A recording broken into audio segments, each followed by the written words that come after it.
Imagine standing in the middle of a crowded street. Thousands of people move around you, their conversations blending into a deafening hum. You can see them, hear them, even feel the rhythm of their footsteps as the ground vibrates beneath you. Yet somehow, it's as if you do not exist. Eyes pass over you without recognition. Words you try to speak dissolve into the air. You are surrounded, yet utterly alone. This is the silent ache of being misunderstood. Not simply ignored, but unseen at the level of your very being. A kind of exile that doesn't come from distance, but from presence. The people closest to you may share your table, your laughter, even your blood, but still, they do not see who you truly are. For most of us, this is a nightmare. We are taught from birth that belonging is survival, that to be loved and understood is the ultimate form of security. We mold ourselves into shapes that will fit, disguising the edges that don't match. We compromise, we perform, we wear masks, all for the promise of being accepted. And yet, what if everything we have been told about belonging is only half the story? What if the very loneliness we fear most, the experience of being misunderstood, holds within it a secret kind of power? Carl Jung, one of the most profound explorers of the human psyche, believed that the journey to becoming fully oneself could never be walked in the comfort of approval. To individuate, to break away from the collective illusions of society, meant you would inevitably be misunderstood, perhaps even despised. For Jung, this was not a tragedy, but a necessity. So what if being misunderstood is not a curse to be avoided, but a threshold to be crossed? What if alienation is not a sign that you have failed life, but that you are beginning to discover it? This is the paradox we must explore, that the path to authenticity does not lead us deeper into the crowd, but further away from it. Carl Jung devoted his life to exploring the mysteries of the human psyche. For him, the mind was not just a collection of thoughts and memories, it was a vast, layered universe, filled with archetypes, symbols, and forces beyond our conscious control. At the center of his philosophy stood a radical idea, that every individual has a duty to discover who they truly are, even if that means breaking away from the expectations of society. Jung called this process individuation. It is the path of becoming whole, of integrating the fragmented parts of ourselves into a unified self. But individuation is not an easy or comfortable journey. To walk it, one must be willing to shed illusions, abandon conformity, and confront truths that others refuse to see. And when a person dares to do this, they almost always find themselves standing alone. To explain this, Jung introduced two powerful concepts: the persona and the self. The persona is the mask we present to the world. It is the social role, the carefully crafted image designed to win approval, acceptance, and belonging. We put it on at work, with friends, even in our most intimate relationships. But beneath the persona lies the self, the totality of who we are, including the parts we fear, deny, or repress. The journey of individuation requires that we move beyond the mask and uncover the self. And yet, this act inevitably provokes misunderstanding. When you begin to live authentically, people may see you as strange, difficult, even dangerous. For society depends on masks, it thrives on conformity. Those who remove the mask and reveal the raw, unfiltered truth of their being disrupt the fragile order upon which the collective rests. Jung himself experienced this tension. His ideas often clashed with both religious orthodoxy and scientific rationalism. He was criticized, dismissed, even ridiculed. Yet he never abandoned his conviction that the price of authenticity was alienation. To him, being misunderstood was not an accident of individuality, it was a necessary consequence of it.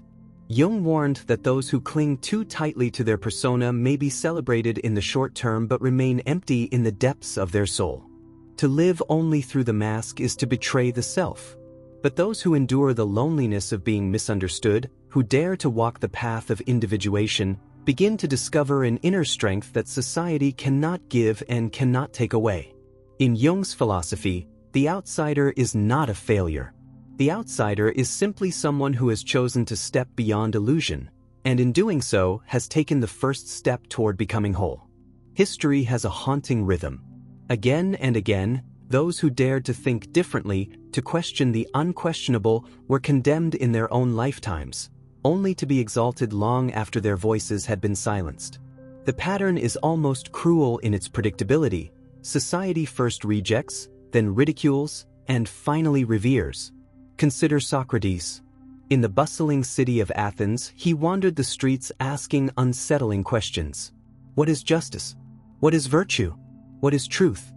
His relentless pursuit of wisdom exposed the ignorance of the powerful and unsettled the comfort of the masses. For this crime, he was condemned to drink poison. The man who gave the world the foundations of Western philosophy died as a criminal in the eyes of his people. His questions outlived him, but in his own time, Socrates was simply the misunderstood troublemaker, the one who refused to obey the chorus of conformity.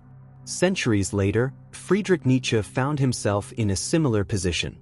His writings were dense, fiery, and uncompromising, tearing apart the illusions of morality, religion, and culture. He declared that God is dead, not as a triumph, but as a warning of the spiritual vacuum to come. His contemporaries laughed at him, dismissed him as mad, and later distorted his work to serve ideologies he despised. He died largely unknown, suffering both illness and ridicule. Yet today, Nietzsche is considered one of the most profound thinkers in history, a man who diagnosed the anxieties of modernity long before they unfolded. Galileo, too, paid the price of vision. When he turned his telescope to the heavens and declared that the Earth was not the center of the universe, he shattered the fragile illusion upheld by the Church. For daring to align with truth rather than dogma, he was branded a heretic, threatened with torture, and placed under house arrest. His discoveries transformed science, yet his own life was marked by condemnation. And then there is Vincent van Gogh. In his lifetime, he sold almost none of his paintings. His art was deemed wild, ugly, incomprehensible. He was cast aside as a lunatic, his brilliance invisible to those around him. He died in despair, convinced that his life was a failure. Today, his canvases are priceless, his style immortal, his vision universally admired. But in his time, Van Gogh was the epitome of the misunderstood soul, burning with beauty no one else could see. The stories echo one another across centuries. Visionaries silenced, rebels punished, creators dismissed. The very traits that made them extraordinary, curiosity, authenticity, courage, were seen as threats by the societies they lived in. Only with the passage of time could the world recognize what it once rejected. And so the question lingers, how many more truths lie hidden today, unrecognized because they are carried by those we misunderstand, mock, or exile? The past whispers a chilling warning. To be misunderstood may not be a mark of failure, but a sign that one is seeing further than the rest. Why does society turn its back on those who dare to think differently? Why do voices that carry new truths often meet resistance, suspicion, and even hostility? To understand this, we must look into the psychology of human groups and the delicate illusions that keep them intact. Human beings are social creatures. From our earliest days, survival depended on belonging. To be cast out from the tribe was to face death. That primal fear lingers within us even today. We instinctively seek harmony, agreement, and shared identity. But harmony has a price. The individual must suppress what is unique, unpredictable, or disruptive. The group demands conformity because conformity guarantees stability. Psychologists have long studied this phenomenon.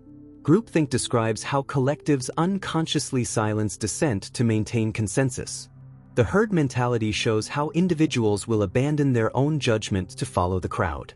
Conformity bias ensures that we imitate the behavior of others, even when it defies reason. These instincts create a collective immune system designed to reject anything foreign, unusual, or threatening. Carl Jung recognized this. He believed that society projects its unwanted qualities, its shadow, onto outsiders. The shadow contains the parts of human nature we refuse to acknowledge: aggression, envy, desire, fear. Instead of confronting these within ourselves, we locate them in others. The outsider becomes the scapegoat, the carrier of all that we cannot bear to see in the mirror. They are called strange, dangerous, immoral, insane. Not because they are, but because the group needs them to be. This is why those who expose uncomfortable truths are often hated. They threaten the myths upon which society rests.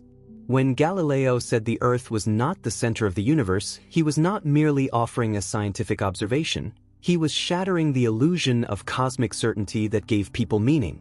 When Nietzsche declared that God is dead, he was not rejoicing, but warning of the emptiness ahead.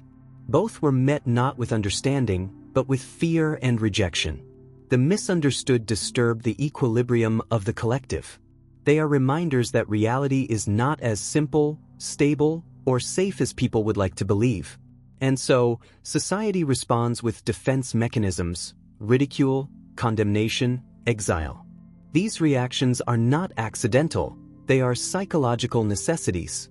For if the collective were to accept the outsider too quickly, it would unravel the very order it depends upon. But therein lies the paradox. While society rejects the different to preserve itself, it is precisely these outsiders who propel humanity forward.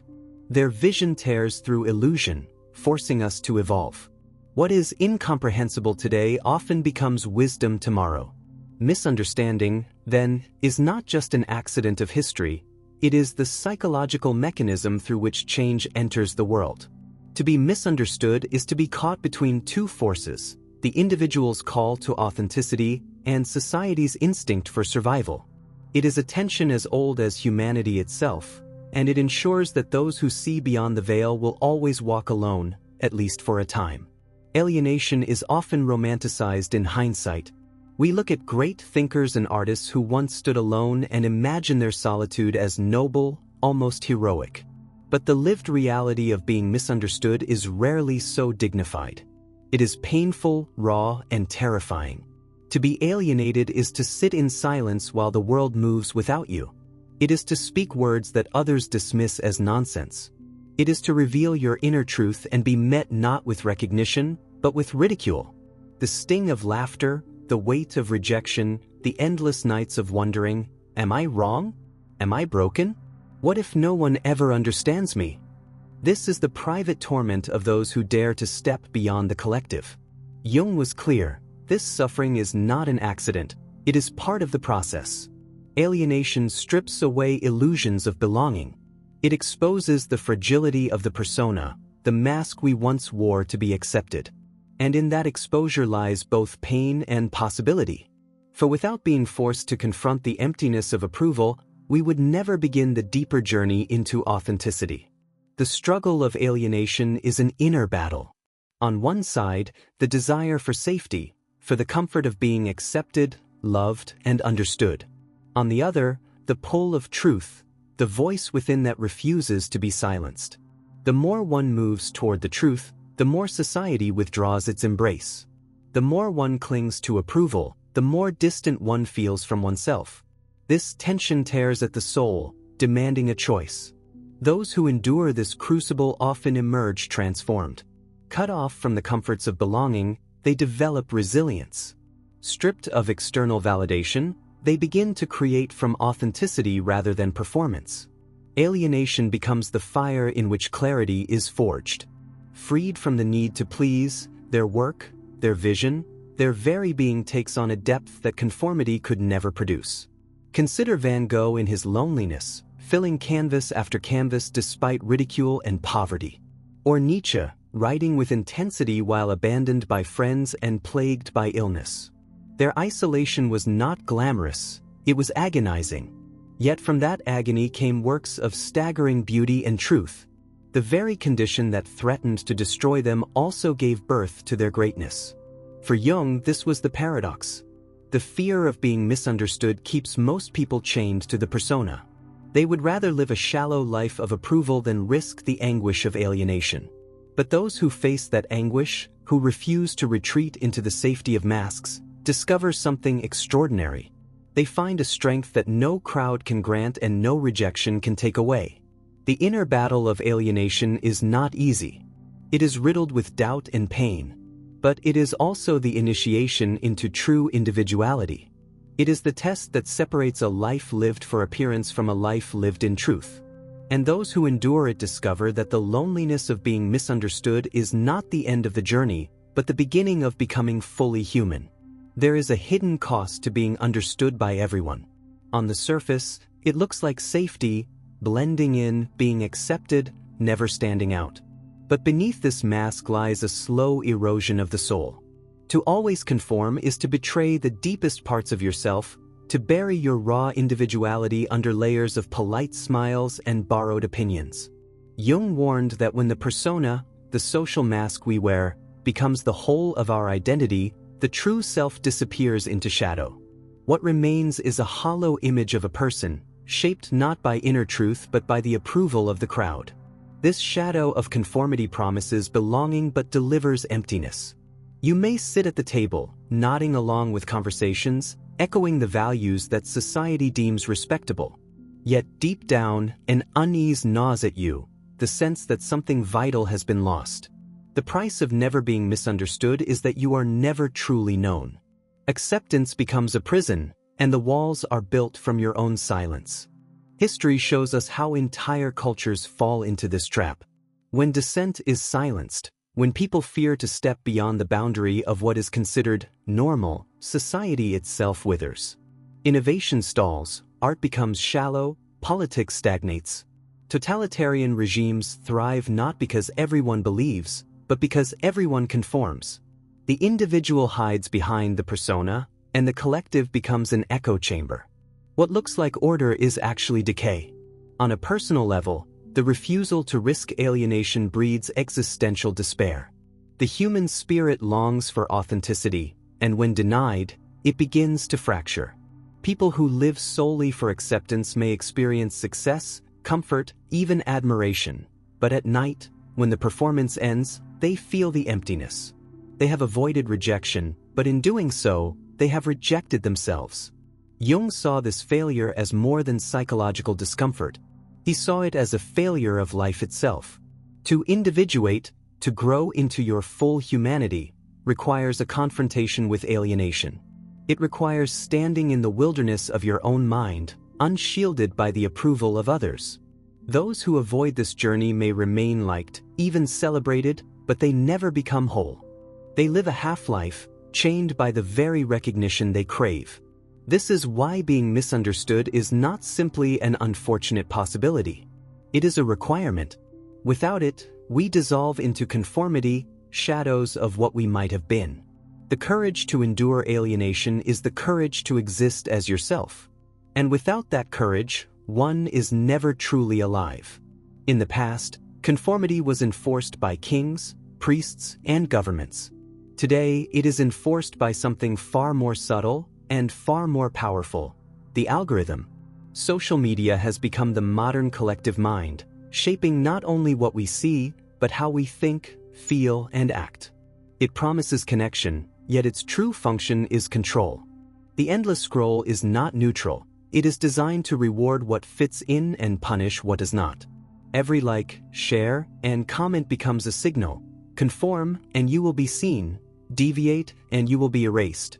The ancient fear of exile has been reborn as digital alienation. In the village, rejection meant silence around the fire. In the 21st century, it means being unfollowed, unfriended, or worse, publicly ridiculed by thousands of strangers who know nothing of your life. Cancel culture thrives on this hunger for punishment, this ritual cleansing of anyone who dares to break from the collective script. And unlike the whispers of an old-world village, digital mobs move at the speed of light. They do not stop at disagreement, they demand destruction. Echo chambers intensify this cycle. The algorithm feeds us what we already believe, surrounding us with people who look, think, and speak like us. We are told we are informed, but in truth, we are trapped in a hall of mirrors. It is a new form of groupthink, more efficient than any dictator could dream of, because it feels like choice. You click, you scroll, you share, unaware that your freedom has already been calculated, predicted, and confined within boundaries invisible to the naked eye. This is why being misunderstood today feels more dangerous than ever. To think differently is not simply to risk awkward conversations with neighbors. It is to risk ridicule before the entire world. A stray opinion can go viral and define you forever. People lose jobs, reputations, even their sense of safety, all for daring to challenge the prevailing narrative. The pressure to conform is relentless, because the punishment for deviation is instantaneous. And yet, this very system makes true independence more necessary than at any other time in history. Those who resist the illusions of the algorithm are rare and powerful. They see what others cannot, not because they are smarter, but because they are willing to endure the pain of being misunderstood.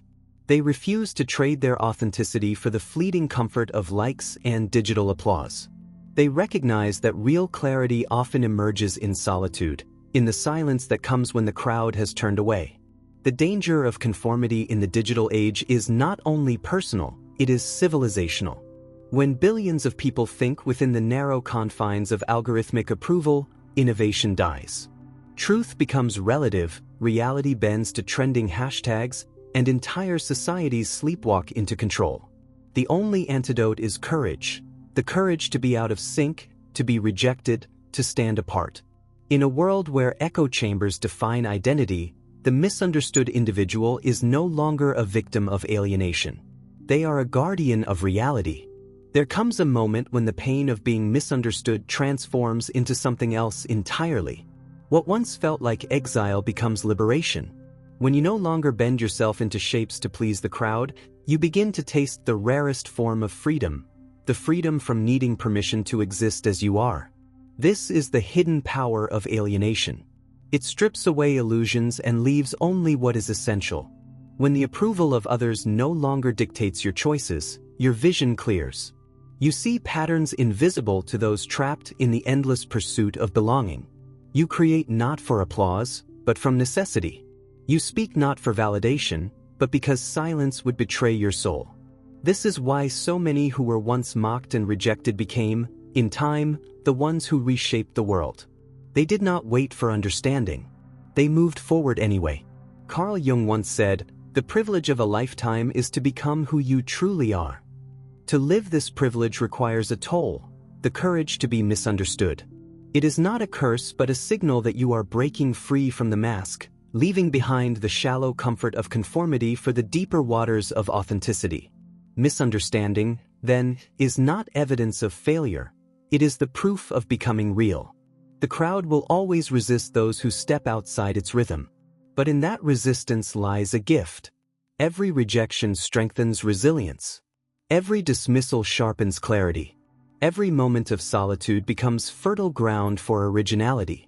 Those who embrace this path discover that alienation is not the end of belonging, but the beginning of true individuality. And so, the figure who once stood trembling in the sea of voices now walks away, not defeated, but untouchable. Not hidden, but finally seen for what he truly is. He no longer fears the gaze of the crowd, because he has outgrown the need for it. The misunderstood carry within them a force that cannot be silenced, because it does not depend on recognition. It comes from within, and it is unshakable. To be misunderstood is to be chosen by life for something greater than comfort. It is to be entrusted with the responsibility of vision, the burden of truth, and the privilege of becoming unshakably real.